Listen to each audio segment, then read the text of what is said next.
Do you have questions concerning planning a Disney trip?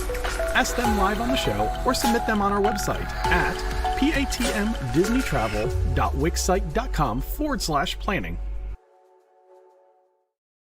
Hey, what's going on, everybody? It is Matt with the DPI podcast. We've got a great show today. We've got Peter with Princesses and the Mouse Disney Travel joining us. And it's back to like a normal show after we've missed a week and then had kind of our Disneyland recap week, which we'll talk a little bit more about that today. We're back to more of a normal show. So we'll have news, we'll have a top three, we'll have a deep dive, so on and so forth. So really excited. It is the week of March the 26th. If you're new here, welcome. We do news, we do ride POVs, we do fireworks shows, we do everything kind of Disney, and we also have a travel company, Princesses and the Mouse Disney Travel. Peter will be on to talk a little bit about that, and we can do Disney and beyond with the travel agency. So glad you could join us today. Let's go ahead and get into the show. See you in 45 seconds.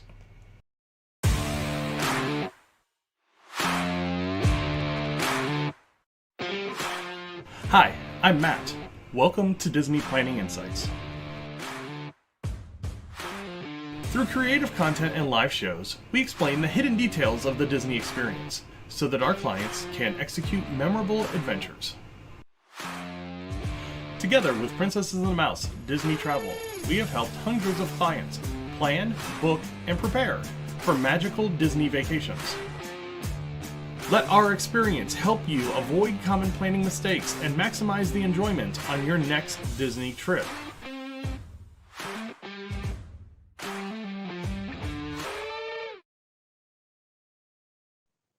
Hey, what's going on, everybody? It is Matt with the DPI podcast, and it is the week of March the 25th. So we are here on Tuesday, March 26th, with our Disney News and Notes show. I've got Peter with Princesses and the Mouse Disney Travel setting up over on the other screen. We'll get over to him here in a little bit.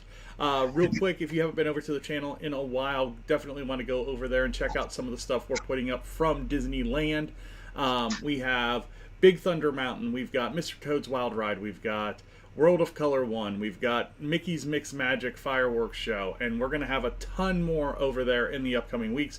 So definitely, if you haven't been back in a while, definitely check out some of the new content we've got over there. We're going to catch up a little bit on the news, especially on the travel side with Peter tonight. Maybe have a little bit more discussion about Disneyland, but not a lot of news tonight. So Peter, just give me a thumbs up when you're ready, and we'll get going here. Oh, that's such a better picture of you.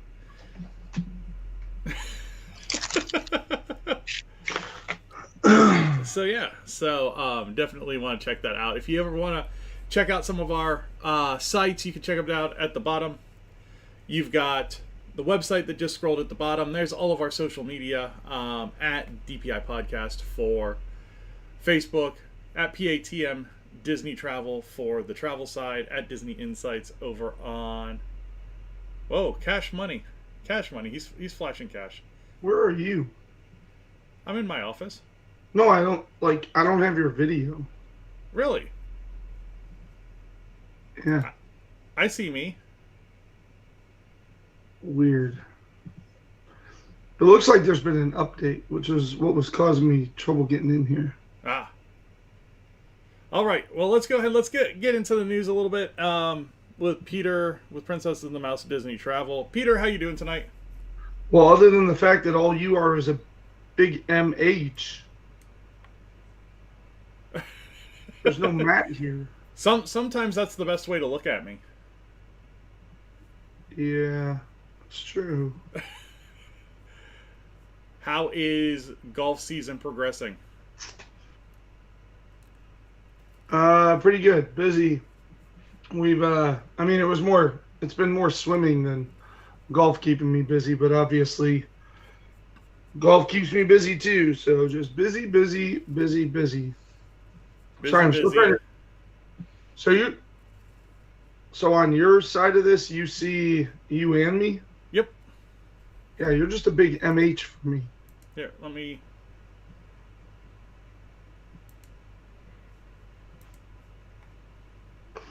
Can you see me there? Wait. No. Huh. That's weird. I don't know. That's really weird, man. I know. It's gonna be a really weird show when I'm just talking to an MH. I know. It's hard doing solo shows. All right, so let's talk a little bit about a couple of the travel things that have come up. Disney released a couple of ticket packages last week. A 3-day and a 4-day ticket package for Walt Disney World. Go ahead and go through those really quick. Let me get the 3-day is kind of funky, and I don't. I've been doing the travel agent stuff for, I don't know, at least a few years at this point. I don't remember them ever doing anything like this before, which is really, really strange. But ultimately what it is it's a 3-day, 3-park ticket, and the price is phenomenal. It's like $89 or something per person per day. But basically what it is you can go to every park except Magic Kingdom, which is just very, very interesting to me, because like I said, in my time of doing this, I don't think, at least I can't remember a time that I've ever seen a ticket like this show itself. So really, really unique, really, really interesting ticket. I do think this is very interesting. I'm just trying to figure out myself personally, like, who would I think, oh, this ticket would totally be great for them, besides, because even like when my wife and I go on our adult trips, or, you and Shan, you can speak to you and Shan as well. Like, I still want to go into Magic Kingdom for at least, if my wife and I are there for like a 4-day or a 3-day trip, like, we're probably at least going to go into Magic Kingdom for at least half of a day, or maybe, the morning of one day, ride some of our favorite things, then maybe head to Epcot, and then maybe on another day come in to ride a few of our favorite things and watch the fireworks. Like, it just, I'm going to be very curious to see how many of these tickets they sell. But anyway, then the other ticket is just a 4-day, 4-park ticket. So essentially a 4-day where you get 1 day at each park, which is really interesting. So it's not a park hopper per se, but you get 1 day at each park, which might be really nice for that family who's going for the first time and just kind of want to see it all and do it all. And at $100 per day, it's a pretty good price. It's like a $396 ticket. So yeah, 2 really interesting tickets. The one I'm a little skeptical on, how good it is, but then the other, I could definitely see the validity of that 4-day ticket. So that's what's going on. The other thing that we had come out on the travel side, and this kind of coincides with something we did last year, D23 tickets went on sale today. And as you can imagine, it was an absolute nightmare. Uh-oh, there you go. Apparently, the system shut down, and a lot of, like, the major bloggers weren't even able to get tickets because they wouldn't be able to load the delivery type for the ticket. And then, all of a sudden, the queues closed and the pre-sale ended.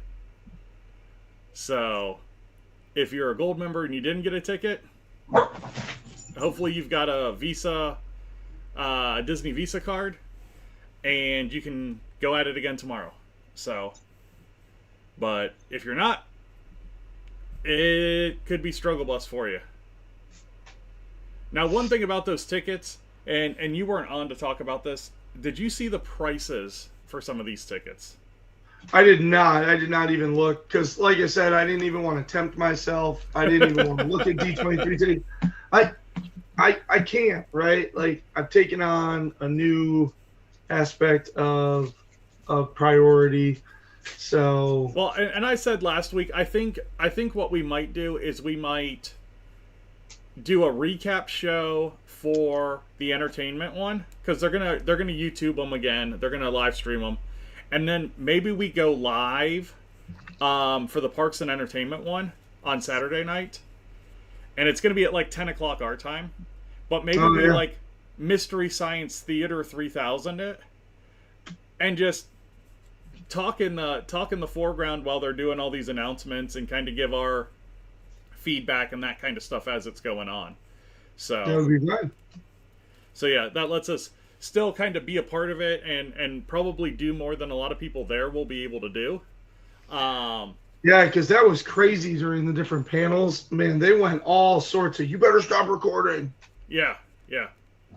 So yeah, I think there'll be some stuff that they, like the entertainment one, they probably won't live stream the whole event. The parks and entertainment one, they will. So yeah. So yeah, we'll do that. But ticket prices, they were like $99 a day just to get access to the Honda Center that night. And then, like, for the first block of the preferred seating, for a 3-day ticket, it was $2,600.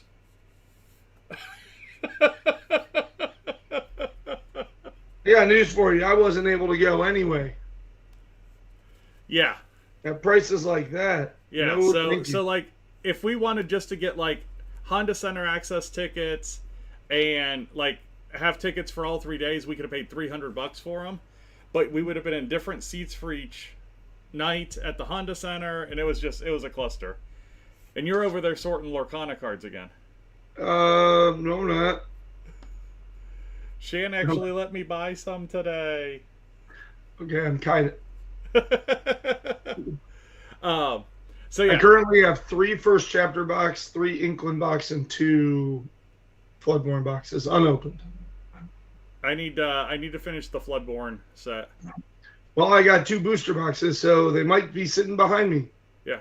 Well, what we might be doing is trading first chapter cards to complete your set for Floodborne cards to complete my set. Or Inklings to complete your set. Because I've run into a really good string of high-end cards for Inklings. So yeah. Other news going around the parks.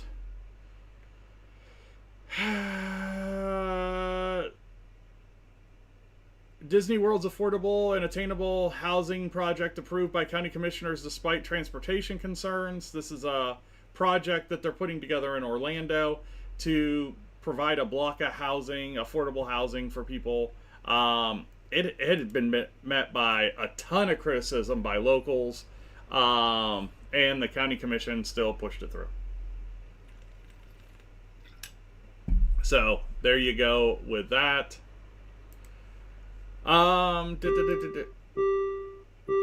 Jill B, thanks for subscribing. Why'd you go over there? I don't know. I still don't see you. I keep like clicking on everything I can click on. See, you're like leaving and coming back, and yeah, I'm trying to figure. Uh-oh, completely gone now. Uh-oh. What'd you do? I don't know what I did. Oh, it worked. There it is. Did you do something? No, you like called me externally. I don't know. Oh, yeah. Now it's okay. Okay. Disney shared new details about the critter musicians that will be featured in Tiana's Bayou Adventure. They have been doing some hardcore testing of this ride with Imagineers on the boat. Soundtrack was playing today. It was playing the other day too. I'm not happy. Not gonna make it for April. I mean, nothing's impossible if I'm willing to jump over fences and face a lifetime ban, but it's unlikely. We're looking good for ours. Hey, how many times have you hit the number like right on for you? Oh, I'm still going to hit the number, man. They're going to do pass holder previews, and you better believe I'm going to book it and then figure out the travel. It's like my favorite ride.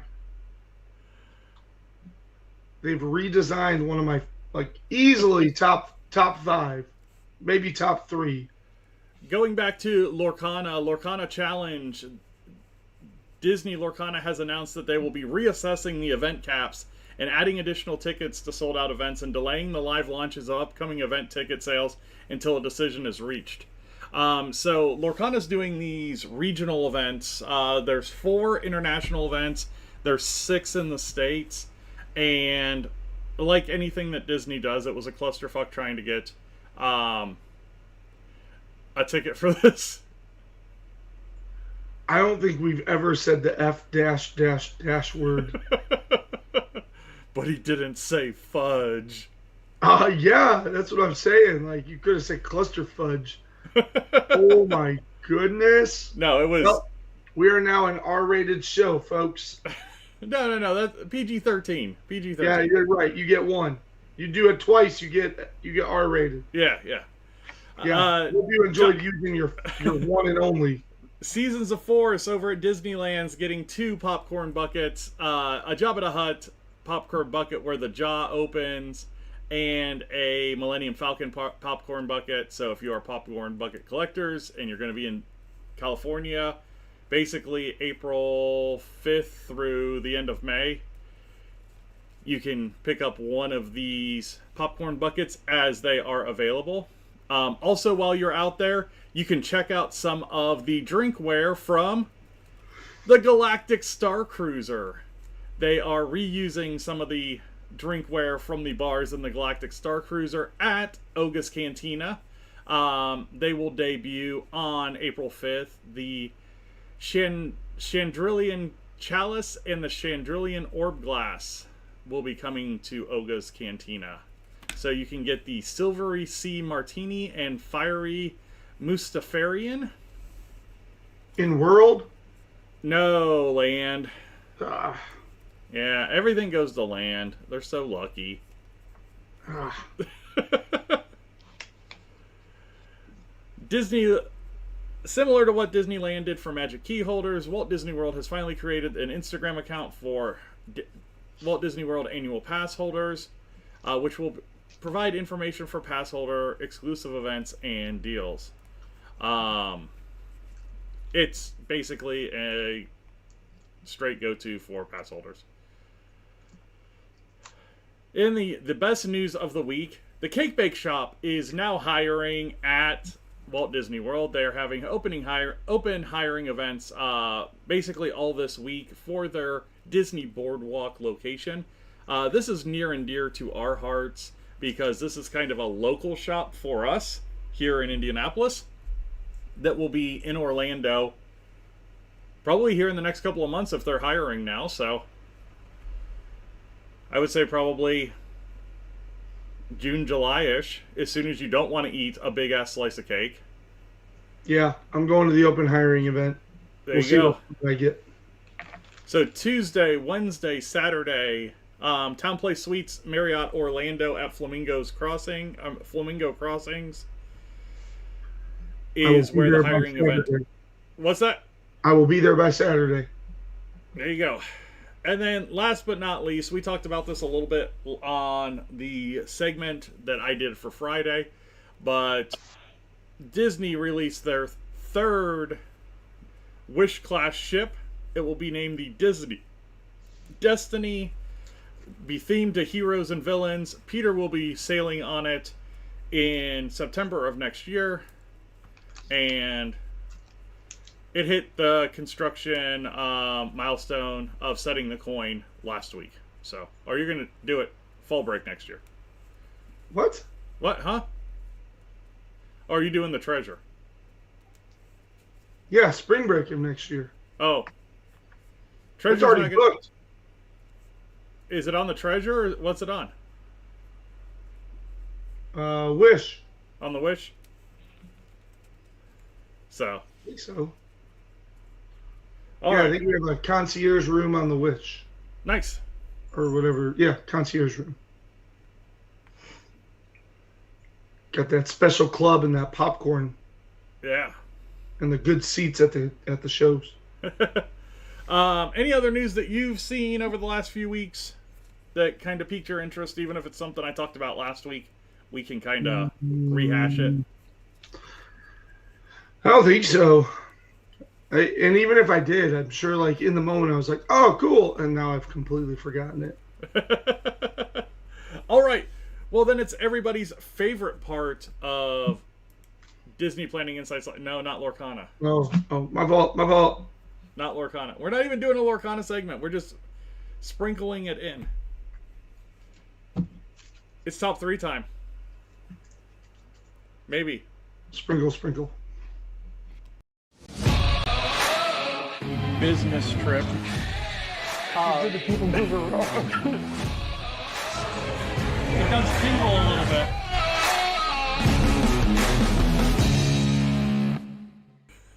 Hey, what's going on, everybody? It is Matt with the Disney Planning Insights podcast. Over on the other screen, it is Peter with Princesses and the Mouse Disney Travel. And it's top 3 time. If you've been here before, welcome back. If you haven't been here before, it's a pretty cool segment where we are going to randomly pick a category out of this bag of chips, and we are going to give you our top 3. Last week, it was not random. This week, completely random. Oh, my piece of paper is way over there. Okay. All right. Okay. That chip just jumped out at me, so it wants to go. It is chip number 15. Category number 15 tonight is... That is not what I was looking for. You. 15. Okay, here we go. This is one we haven't done. This will take us back to last year. The top 3 things we will miss from the Walt Disney World 50th celebration. What? Who puts these categories in here? You got 30 seconds. Thinking about taking a trip to Disneyland, Disney World, maybe a Disney cruise, or one of the other amazing Disney destinations? Contact me at Princess of the Mouse, and I'd love to work with you on your itinerary to the most magical places in the world. You can contact Princesses and the Mouse Disney Travel on Facebook at PATM Disney Travel. All right, this is an interesting one. We're going to go with the top 3 things we are going to miss from the Walt Disney World 50th celebration. They had a lot going on. It's so long ago. It is. It started October 1st, 2021.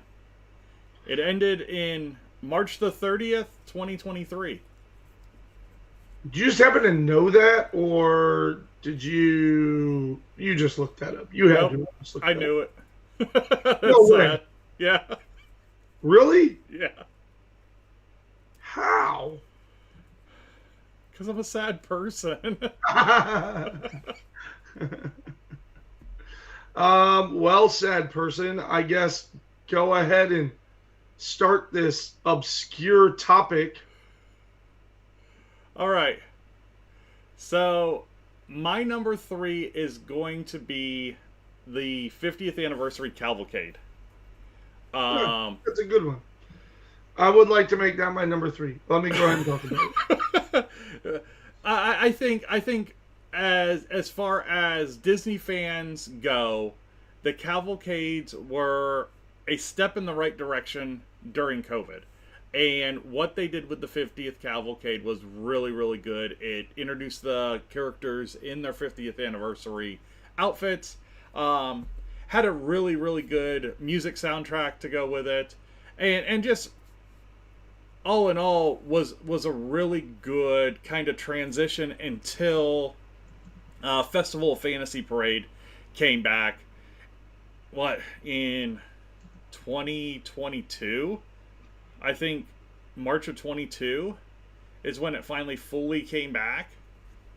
So it took a while to get that parade back.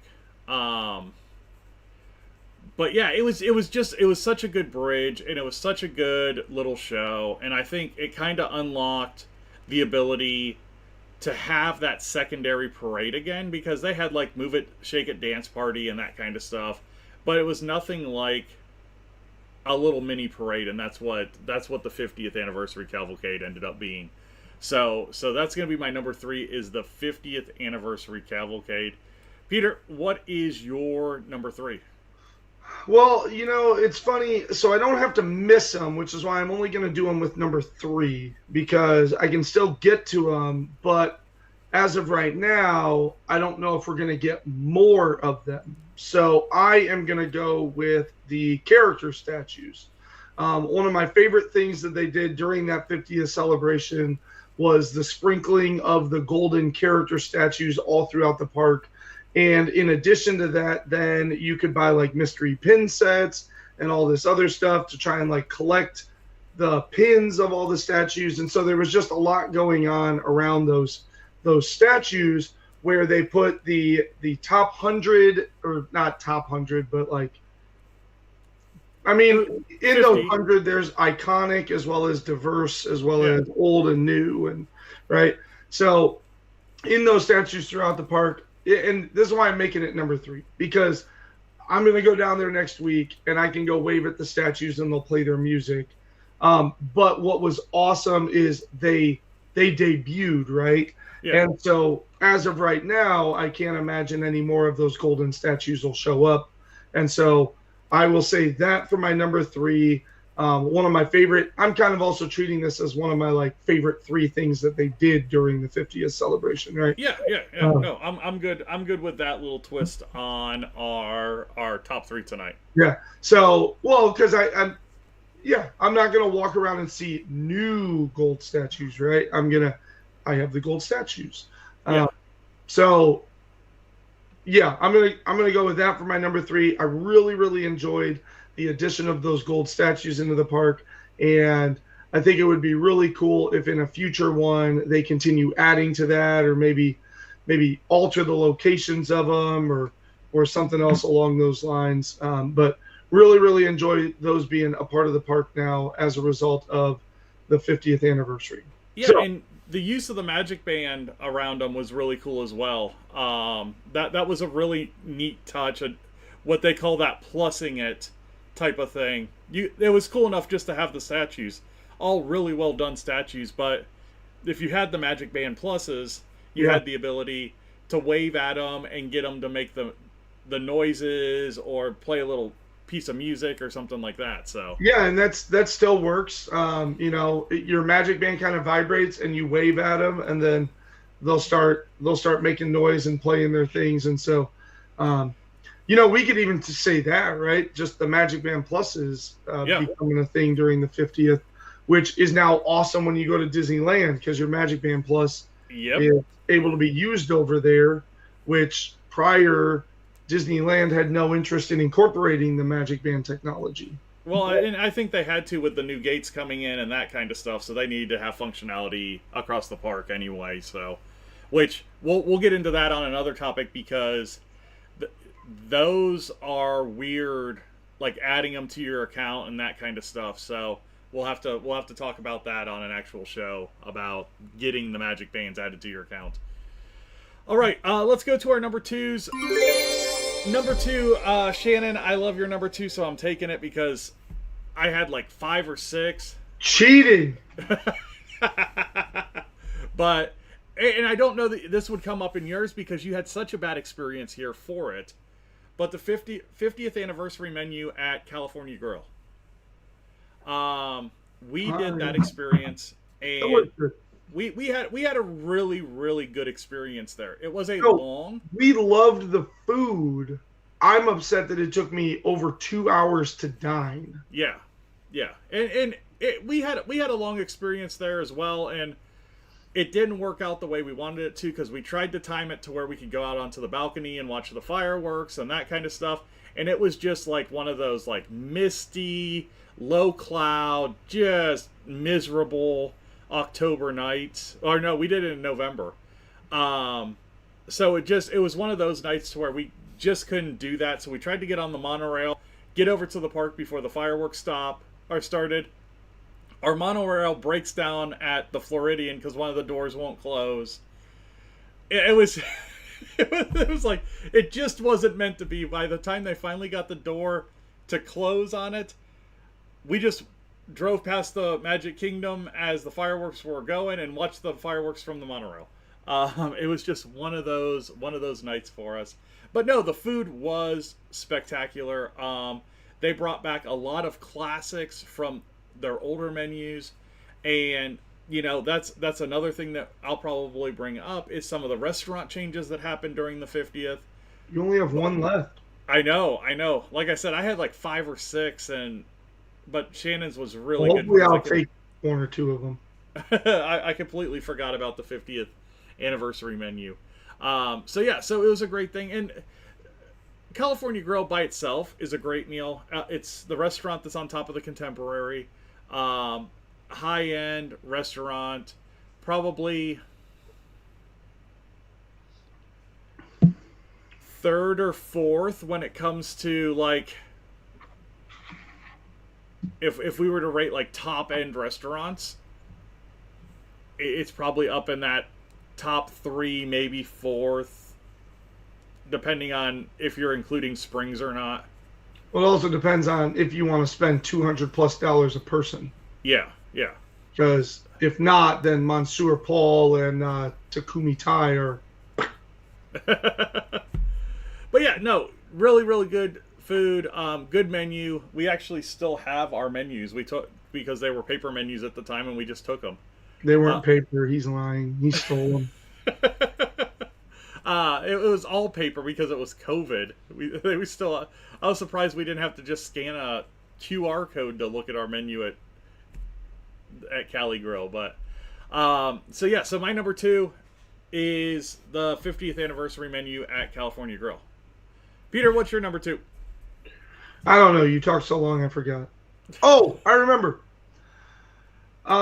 Something that they did over in Animal Kingdom to celebrate the 50th was the short-lived show Kite Tales. And I actually, did you ever see it? I did multiple times. I enjoyed it. I have the greatest video of just one crashing and burning. Yeah. Simba crashes into the landing zone. I thought it was better than the credit it was given. I thought it was really neat and whimsical. I thought it was really fun to see all of those larger-than-life characters portrayed on the kites as they were going around. And I gotta believe with the level of intellect and imaginative problem-solving people that I feel like they gave up on it too soon.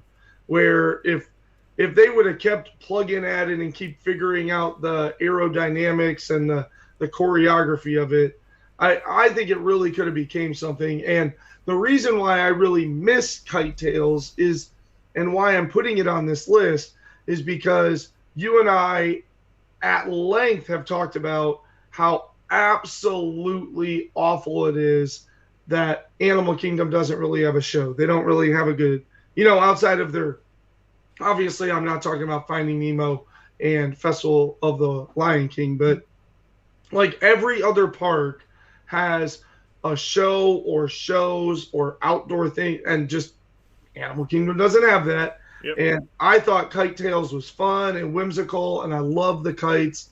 And I wish they would have tried harder to make it work instead of just it was a great idea and then they just scrapped it. I wish they would have stuck at it and figured out the logistics of it and kept it going. So for the 50th celebration, Kite Tales came around. It was around very, very seldomly because of wonderful videos like Matt's, where Simba ate a kid in the crowd, and they never quite got it right, but I wish they would have kept getting after it because I really enjoyed it. I thought it was what Animal Kingdom needed, and I think Animal Kingdom is lesser for not having it now.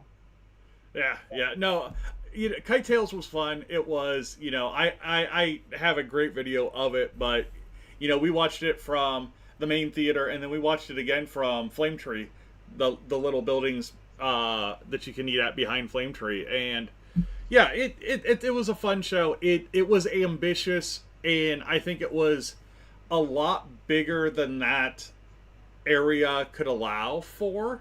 and I think that's why they had so much problems with those kites.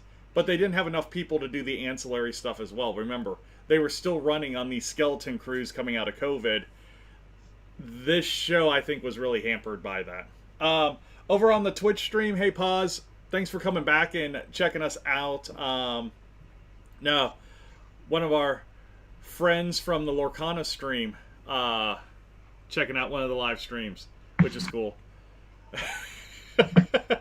All right, let's get to our number ones. Before I hit my number one, if you want to give us any ideas for top threes, you can go over to the website, patmdisneytravel.wixsite.com/planning. The website's going to change here really, really soon. I've been working on a new site in the background, and I'm hoping to have it go live here in the next couple of months. So be ready for that change. It's gonna be pretty dramatic. It's pretty cool. We've been doing a lot of cool work on it, so really excited for that to come out. But if you're if you don't want to go over to the website, just want to hit us up on social media, you can go over to our Facebook page at DPI Podcast or over to our Twitter page at Disney Insights, and you can give us ideas over there. My number one, if I would have only seen it on video, would have never been my number one. But seeing it live a few times, Harmonious is my number one. Harmonious was the night show that Epcot had for the 50th. It was a mangled mess of Disney music sung by the countries of Epcot. But it was spectacular to see. It was disjointed. It really didn't have that glue that held it together that good Disney shows do. This is as good as me picking kite tails. But it was an absolutely visually stunning show. And for them to do what they did to those showpieces and just completely get rid of them. Rabbits. Yeah.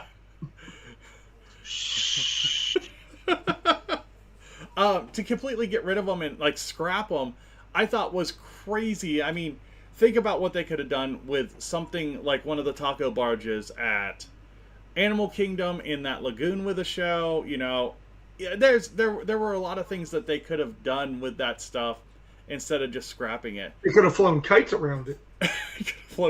You're gonna fly drones around it. Please. So no, it was an absolutely beautiful show that missed the mark with its audio interpretation. And it was tragic that they just kind of scrapped it. And Luminous, you're going to see it here soon. I'm going to see it here in a couple of months. I'm interested. I've already seen Luminous 3 times.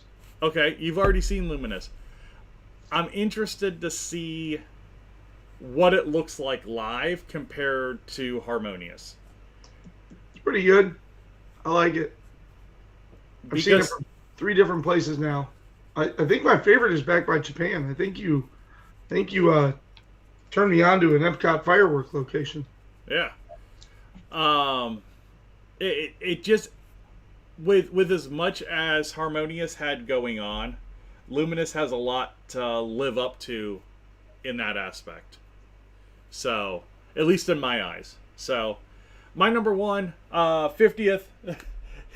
Paz gives us an RIP for Harmonious. It was a good show. It is no more. But it lives on. Go over to our YouTube channel. We've got 3 different versions of it on the YouTube channel. So that and Rip Disney Enchantment. Yeah. Yeah, Harmonious and Enchantment. Yeah. Well. And Kite Tails. And Kite Tails. I like them. I want to buy one of those kites. Okay, those things were massive. All right, Peter, What is before you get to your number one? Where can people find you? I don't know. He's a ghost. Wherever you want. Yeah, I'm an enigma. Good luck finding me. I'm like Jason Bourne. Yeah, over on Facebook, Princess of the Mouse Disney Travel, as well as the Wix site. That would have been amazing if it scrolled right then as I pointed down. I really don't know. It is. Oh, yes! I can't really see the stream. I know I have like a 25% chance or whatever it is to point at the right time. Yep, find me there. Love to talk to you. As I said a couple of shows ago, fall break is starting to fill up, so come and get your trip there. Still seeing a decent amount of availability here in the next month or two. I'm going next week, and I'm still shifting my reservations around. And now the big things are gone, but there's still a lot of really strong, solid stuff popping up here and there to be booked. So, give me a call. My number one, though, without further ado, and this is a good one, okay? And at some point, I think those Fab 50 statues will disappear anyway, those gold statues. But my number one is I really like the Beacons of Magic.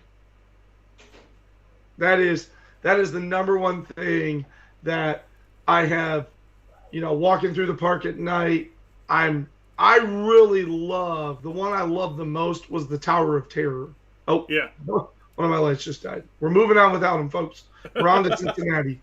I really love the one that was on Hollywood Tower of Terror. I just thought, like, I could just sit there and just watch the animation up on that upper lounge area as people moved around and all of that.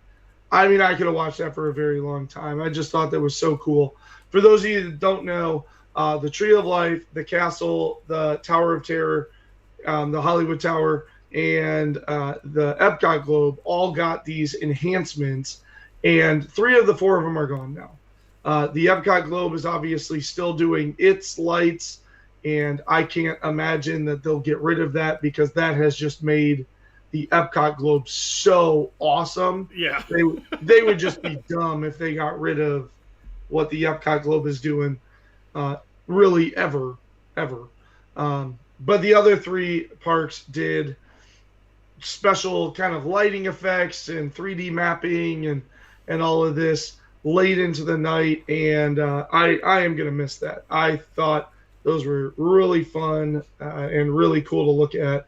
So that is the number one thing that I am going to miss about the 50th anniversary celebration. Special shout out to the Iridescent collection as well, which was just really, really cool to see. Since I kind of cheated on the gold statues because they are technically still there, but I believe the plan is to remove them at some point. Yeah. So at some point, I will officially miss them. Yeah, Shannon in the chat, Fab Five's iridescent costumes, the 50th anniversary menu at Cali Grill, and the 50th anniversary decorations on Cinderella Castle. Because Cinderella Castle got a full makeover for the 50th. The rose gold or the rose tone and all that. So, good top 3. Pretty unique topic tonight, so thank you guys all for joining us. Like I said, if you do have a comment, if you have a better number 1, number 2, or number 3 than us, put it down in the comments, put it over in the chat, let us know on one of our social media accounts. But until then, we will see you guys next week, and it's deep dive time. Okay, let me replace mine.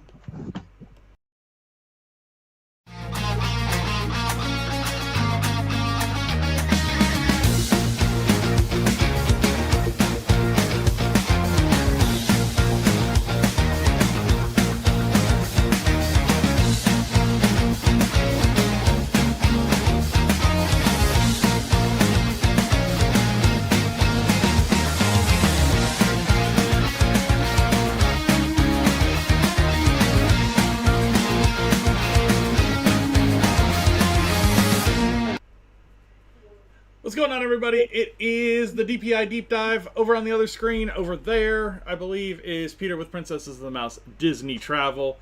What we do on Deep Dive is we take one ride, one restaurant, or one resort, and we give you all the information that we have on that item, and we don't get to figure out what it is because it's randomly chosen. So what do we got tonight, Peter? We have number 11. And number 11 is going to be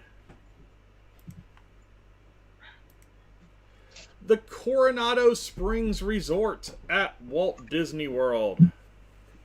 All right. Yes. So, Peter, I'll let you go ahead and get set up. I will give people a little bit of a synopsis of the Coronado Springs Resort. It is a moderate resort that is technically in the Animal Kingdom area, isn't it? It's between Animal Kingdom and Hollywood Studios. So yeah, it's kind of, for lack of a better location, sure. Yeah. It has one mode of transportation. It is a bus-only moderate resort. But with moderate resorts, you will have an interline bus and you will have your external buses. So make sure you're looking at those buses when they get to your stop, because there are multiple stops throughout the resort. These resorts are enormous. Coronado Springs also has a showpiece building called Grand Destino Tower, which was added just a couple of years ago, and offers basically, it's not a DVC tower, but it offers DVC style rooms. So it offers your 1-bedroom suite, your 2-bedroom suite, your presidential suites, your rooms that can accommodate up to 16 people, that kind of stuff. So yeah, you have the gambit from your standard like 2 queen rooms all the way up to the presidential suite, which I believe is a 16 person, roughly $11,000 a night room. So it's pretty big. So Peter, break down the resort a little bit more as far as where it falls pricing wise and that kind of stuff. Sure. So Coronado Springs is the most common comparison. Well, I guess there's a few.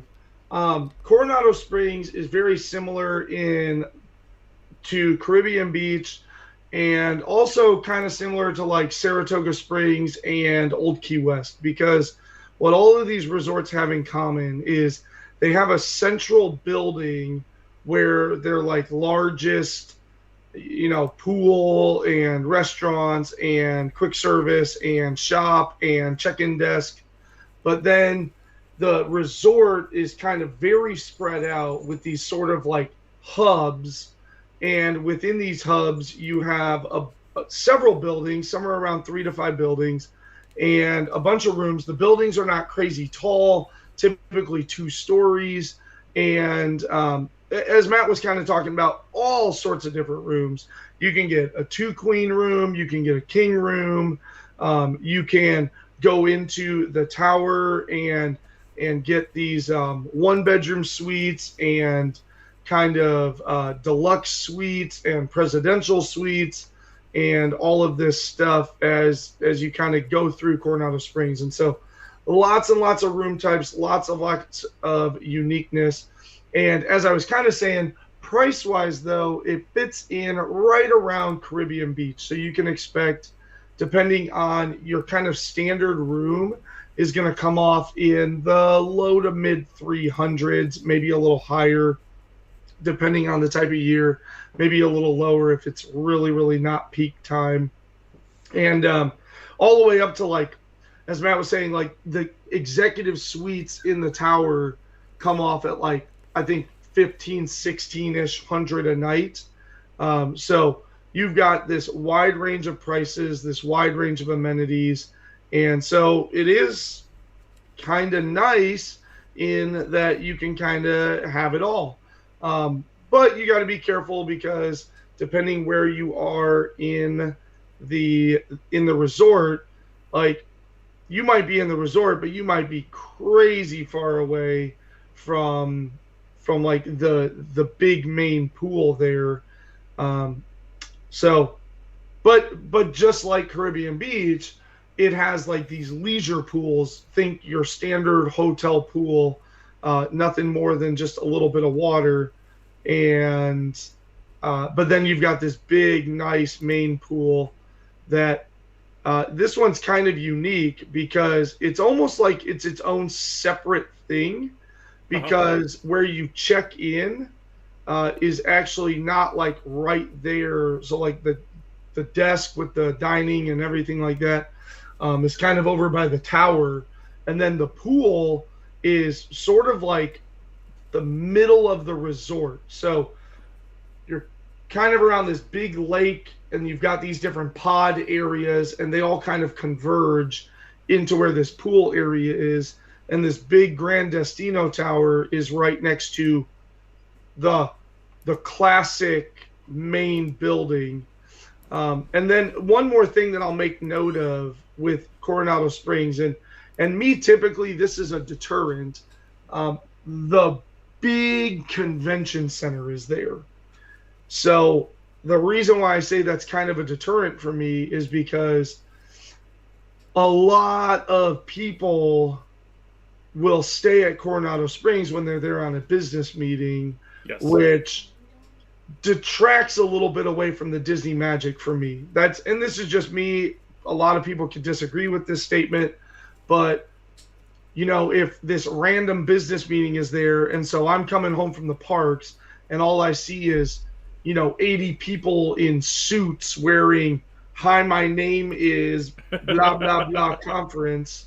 Yeah, it just kind of takes away from it, right? You know, you got to deal with that a little bit at the Contemporary, but not really, just because the Contemporary does also have a significant convention space and a bunch of meeting rooms.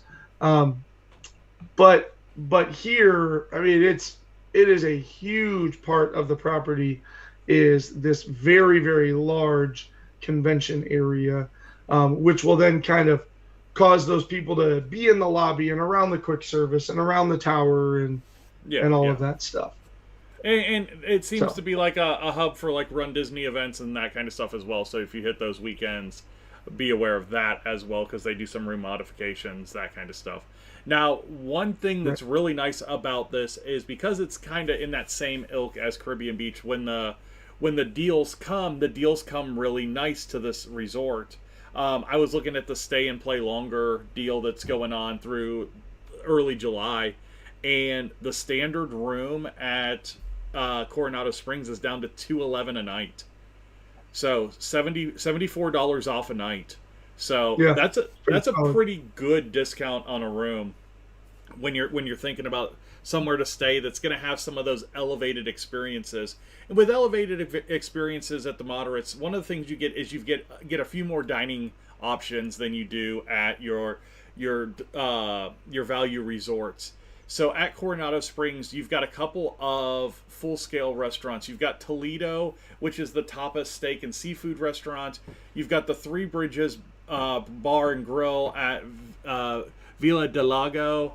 And you've got Rick's Sports Bar and Grill, all there on site. Plus, you've got numerous lounges. You've got the Dahlia Lounge, the Barcelona Lounge, the Siestas Cantina, the Maya Grill, Cafe Rick's, El Mercado de Coronado, which is kind of like a food hall, which is kind of weird, kind of cool. And it used to have a really good breakfast place that they took out that was right there too. And then the Laguna Bar as well, which is your pool bar.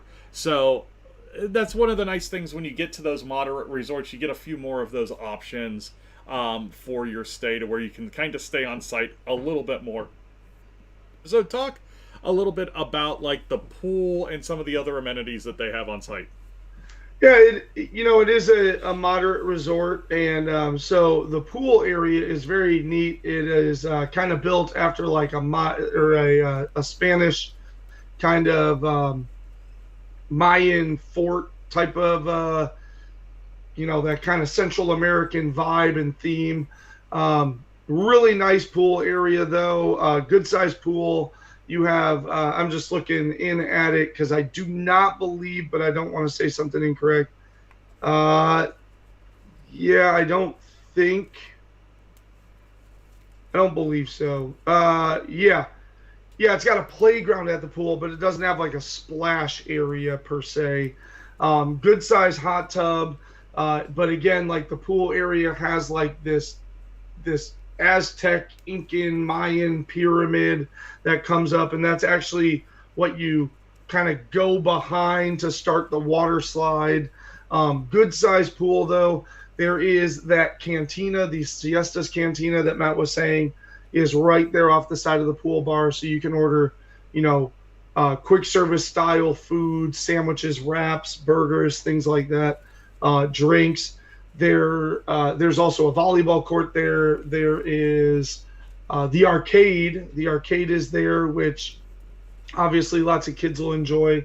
But then it has a playground right there in that same kind of pool area. And so all in all, like it's a good resort. It's got some good amenities. And then, like I said, around those little hubs, you've got these small leisure pools. And as Matt said, you can typically get a better deal here because, this is kind of moving into the, where do you rank this type of question. But with Coronado Springs, it is definitely like the stepsister to Caribbean Beach. Yeah. Like Caribbean Beach being right there, getting that Skyliner built into it. Now Coronado does have a ton more dining options than Caribbean Beach does in terms of, like, you've got everything. You've got everything from a burger place to a fancy steak and seafood restaurant, all in the same resort, which is pretty hard to come by, to be truthful with you. So them building that Grand Destino Tower basically took two resorts and put them together in the same way that if you took like Riviera and Caribbean Beach and considered them the same resort. And that's kind of what I was going to say. Yeah. If you look at the proximity of Riviera to Caribbean Beach and the ease of transport there, it's almost easier to get to Riviera from Caribbean Beach than it is to get to the Grand Destino Tower from some of the outlying buildings at Coronado Springs. It's one of those things that if you catch some of those buses at the wrong times, you're not getting on them. You just aren't. If you're in the bad part of the resort, especially opens and closes, it's going to be rough. It's going to be rough. So, now a couple other things that I saw, and these were things that we kind of talked about prior for another trip, but they've got two cool experiences at Coronado Springs as well. They've got the Colors of Coronado painting experience, and then they've also got the Spanish mosaic art experience there, which are both really cool. So if you're looking for something outside the parks to do that's interesting, that's Disney themed, here's a couple of really cool options for a little bit more of a cost that you can do, but it's not terrible. The mosaic art one I think is like $25, and the painting one might be about the same. So yeah, the mosaic art is $25 and the painting one's $20. So, $40. Okay. So yeah. So no, that. But you are right. The Spanish. So the mosaic art is $25, but the painting is $40. But still, that mosaic art looks really, really neat. The painting one is also pretty cool. It is from 1 o'clock to 3 o'clock every Friday is the painting one, and then I think the Spanish mosaic art is much more frequently. Monday, Wednesday, and Saturday at the lounge there in the Grand Destino Tower from 1 to 3 o'clock. So yeah. Anything else about Coronado that you want to kind of hit on? No, like I said, it's a really solid resort. Again, not if we do kind of the ranking, and then I guess you feel free to tell me about yours. It's not up there on my list, and again, a lot of that has to do with sort of the transient nature of the property and and the intermediate resort, if I'm going to go intermediate resort, I'm aiming for Caribbean. And even if not Caribbean, then like even the Port Orleans offers a little bit more excitement for me. Uh-huh. Because at least Port Orleans, I can get to Disney Springs by taking a boat. As you said, the problem with this is the same problem that Caribbean Beach has early in the mornings when you're at Aruba, because the bus is just full. I mean, and you have the same issue at Saratoga Springs, you have the same issue at Key West.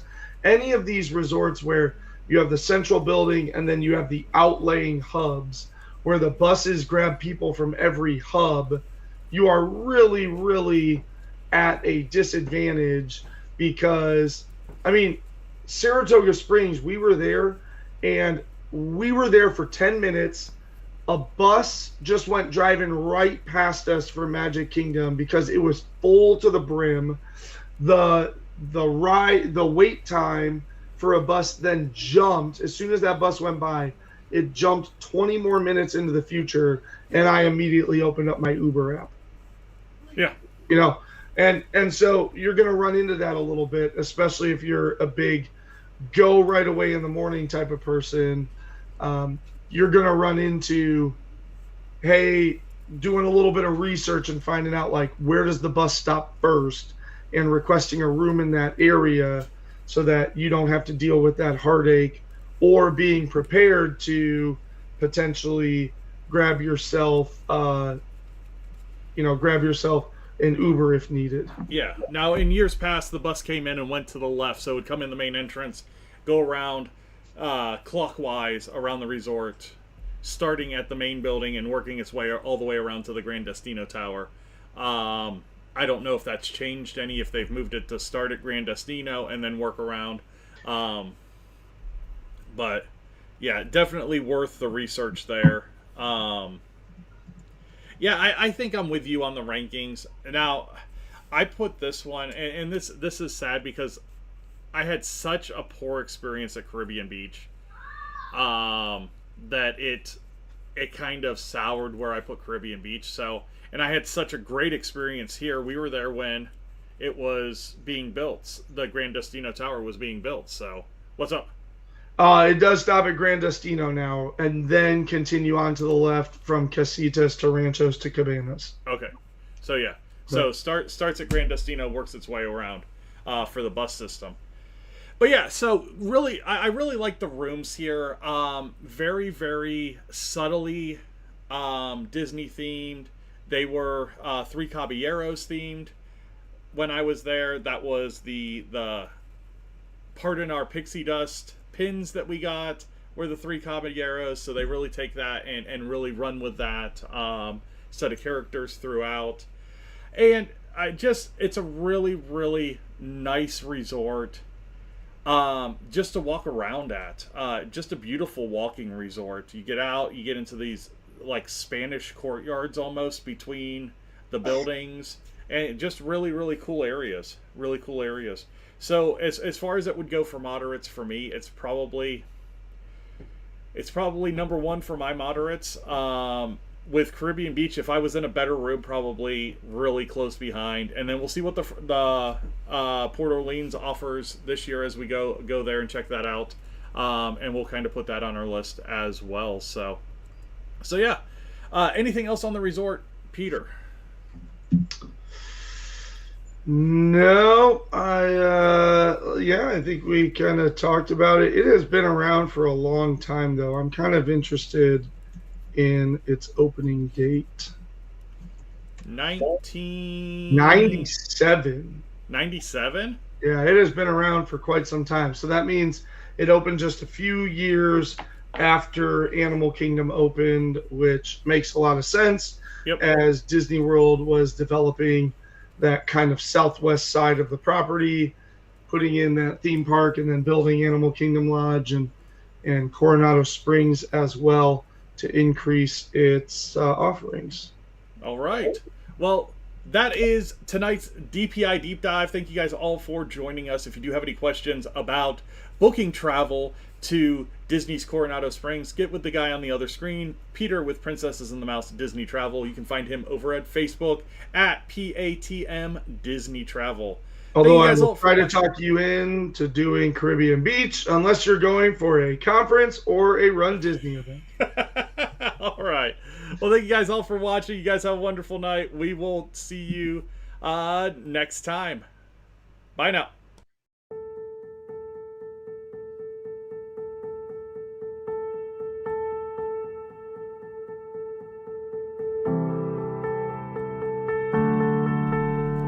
Peter with Princesses and the Mouse Disney Travel joined us tonight. We had a news segment, a top 3 about things we missed from the 50th, and a deep dive for Coronado Springs. Check them out.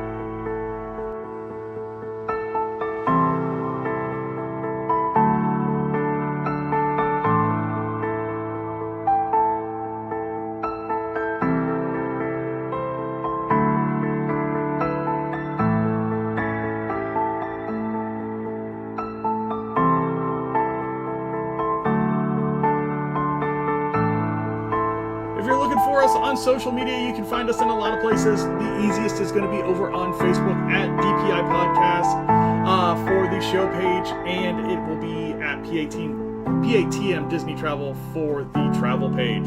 Over on Twitter at Disney Insights, and you can always find us on YouTube and Instagram as well.